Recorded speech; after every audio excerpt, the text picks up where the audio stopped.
Whenever an actor I like kicks the bucket, I always make a point to sit down and watch one of their films. It's like a memory, a beautiful yet sad time capsule. I chose The Ghost in the Darkness because I've only seen it once. It was the second Val Kilmer movie I ever watched, and I was a wee young lad. I don't remember much about it. I remember I was too young to be watching it, but that's about it. Now you might ask, why didn't you watch the first Val Kilmer movie you ever saw? And there's a very good reason for that. I'll get drive-through. One day they're gonna get live action Two-Face right. Pretty much the only thing I remember about the movie is that it has lions in it, and it's apparently based on a true story. Even the most impossible parts of this story really happened. Really? You couldn't even get the lions' haircuts right. I'm not sure that I trust you. Though, from an artistic standpoint, I get giving the lions hair. What's a beautiful creature without its mane? The film follows Colonel John Patterson, who's been hired to oversee a bridge being built in Africa for the British Railway. Don't worry. We're gonna get there.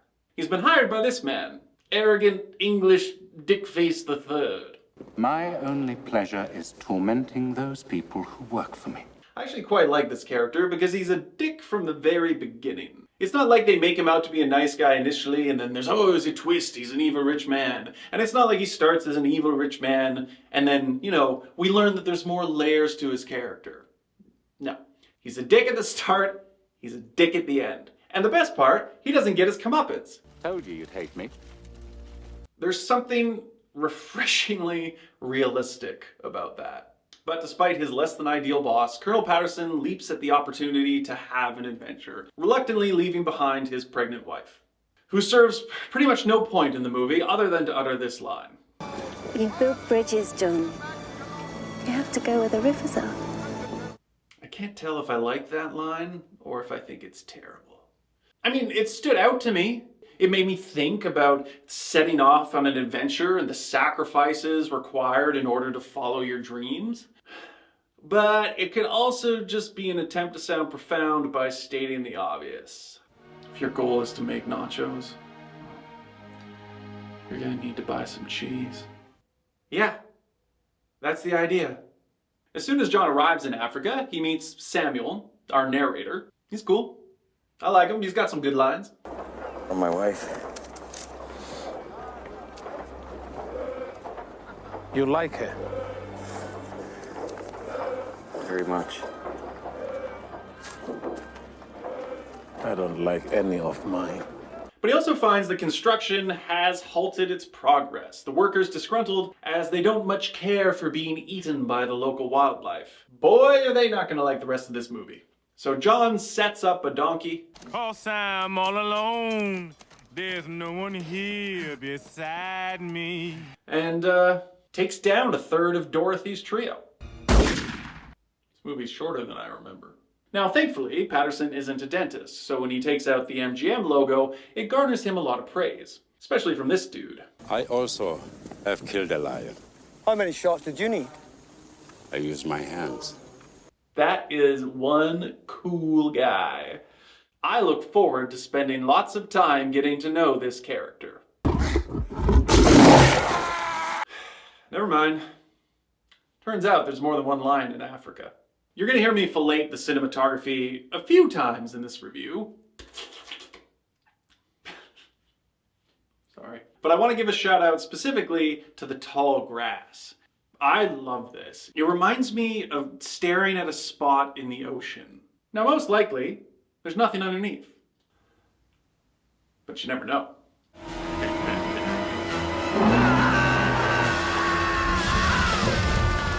I've never found evil land animal movies particularly frightening. At least not when you compare it to evil shark movies. But this tall grass, it gets me.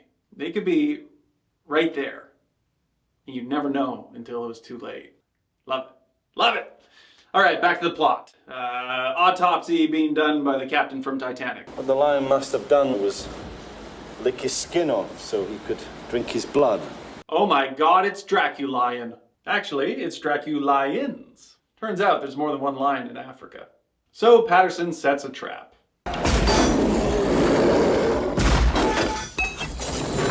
How bad bad of a shot can you be? Like, what are they, former stormtroopers? The lion's like 5 feet away from them and they keep hitting the bars. How do you explain that unless the lions actually are El Diablo? Why'd I go Spanish?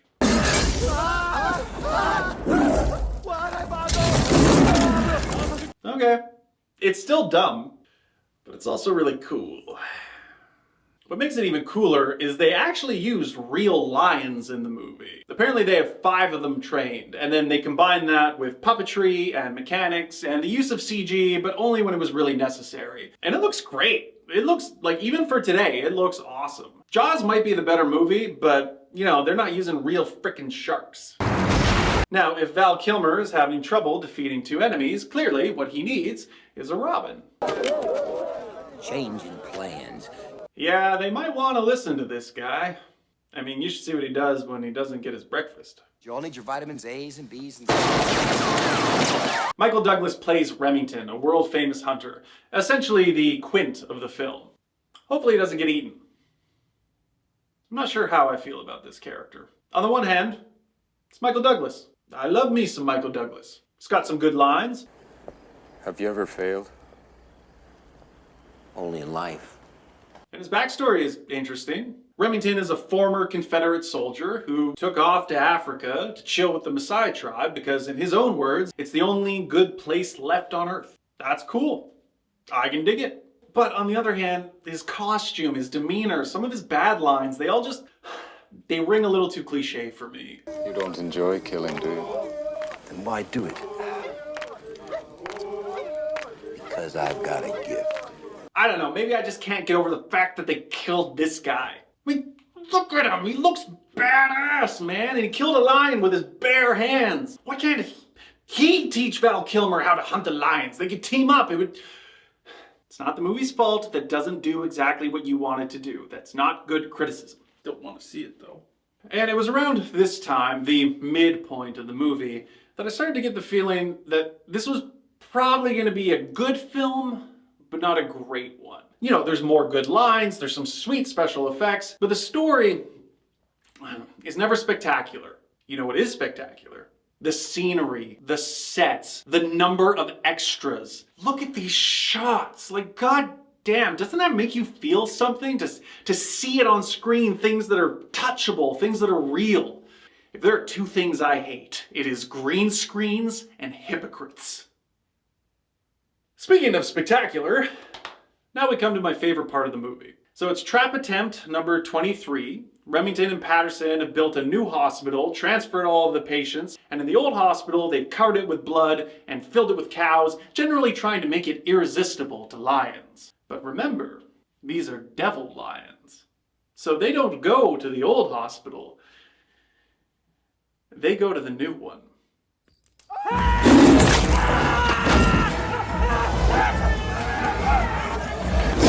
This scene rocks my socks off. It is exactly what I signed up for. Lions laying the smackdown on people. It's one of those fun massacres. After the slaughter, the workers finally leave. So we got 2 hunters, 2 lions.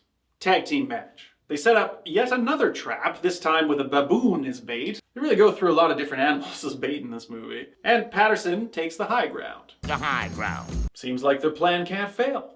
Except that there is one element that they forgot to account for. Southern owls! What the fuck? Why? Why did the owl attack him? Is it in cahoots with the lions? Is it just worried that it's gonna be the next bait they choose? And why is there lion vision? Why is this the lion vision? Why does it look so terrible? Why does this fog look so terrible? The rest of the movie looks like you're in Africa. It feels that way because you are. This just feels like you're on a soundstage. Ugh, get me back to some beautiful scenery. God damn, that's nice. Anyway, Remington saves Patterson and manages to shoot one of the lions. They head back to camp to celebrate, and this is a great scene. There's some really good lines, some nice acting, some good character moments. But I can't help but feel that they're celebrating a bit too hard. Prematurely, you might say. I mean, you only killed one of the lions. The lion man-eating machine is still out there. It's just running to half capacity. This is like, spoilers for Scream, but this is like if at the end of Scream, Sidney killed Stu, but Billy was still alive, and she went, well, time to get hammered. My Nev Campbell impression needs work. And sure enough, Remington gets killed. He gets killed off screen. Take it away, basketball. Dude, that is so fucking weak. This is so lame. This is... You know, thousands of people, maybe millions of people are like me, and they have an image of Quint's death permanently seared into their brain. And this movie, when it comes time for its most impactful death, its greatest loss, it doesn't even show it to you. Who thought that was a good idea? I can already hear the argument. Well, sometimes in film they don't show you the death and it can be just as impactful, if not more impactful. And you know what? That's true. You're right. That is true. In some movies, that is true. But you know what the difference is between those movies and this one? I'll tell you. It's gonna blow your mind. Those movies aren't about man-eating lions! Ah! Way to go, movie. You got me so angry that it scared my dog. Sorry, buddy. Fine. Whatever. One man, one lion. Or two men, because now Samuel's decided to fight. I don't care. Patterson wins. Woo! He raises his son, recreates the Lion King. The bridge gets built. The end. The movie isn't bad. It's good. But for me, it feels like something is missing. I think the combination of historical drama with all the sets and the extras, the luscious scenery, the beautiful cinematography, taking that and mixing it with a creature feature, that's such a good idea. It's a fun combination. It's like somebody wrote a screenplay to a boring art film or a pretentious Oscar bait film, and it was about an Irishman who journeys to Africa to build a bridge, about the friendships he makes along the way and the lessons he learns. And so somebody writes that script, and then they show it to their unrefined friend like me, and he goes, yeah, it's good and all, but wouldn't it be cool if lions showed up and ate everybody? Maybe I'm just looking at the film in the wrong way. Maybe it's actually a classic revenge tale, one that devolves into tragedy. It's about three lion brothers who are just minding their own business, living their lives, when an alien race invades and starts messing up their home. One of the brothers goes out and he gets killed by a very handsome alien. And the other two, well, they swear a vow of revenge. Eventually, they're successful. They drive their alien invaders off, and only two of the most menacing monsters remain. Even with the help of their good friend Owl, they don't succeed. Another brother is killed. The last one, realizing he has nothing left to live for, He's alone for the first time, and he's afraid. goes out on his own terms, taking as many of those humanoid bastards as he can with him. Damn, now I want to see that movie. So yeah, good, not great film. But if you're like me and recent events have got you in the mood for a Val Kilmer picture, you could do worse. You could also do better. You could watch my favorite Val Kilmer movie, Kiss Kiss Bang Bang. Jesus. Look up idiot in the dictionary. You know what you'll find? Picture me? No! The definition of the word idiot, which you fucking are. But The Ghost in the Darkness is still worth a watch, I would say. It has its moments that sink its claws into you. You're young, Johnny. I mean, so many things flash by, and at that moment you say, oh, yeah, this is going to stay with me, surely. I will never forget this dawn, this hunt, this passion, and then it's all gone. Well, I hope it stays here. Another toast. To memory. To memory.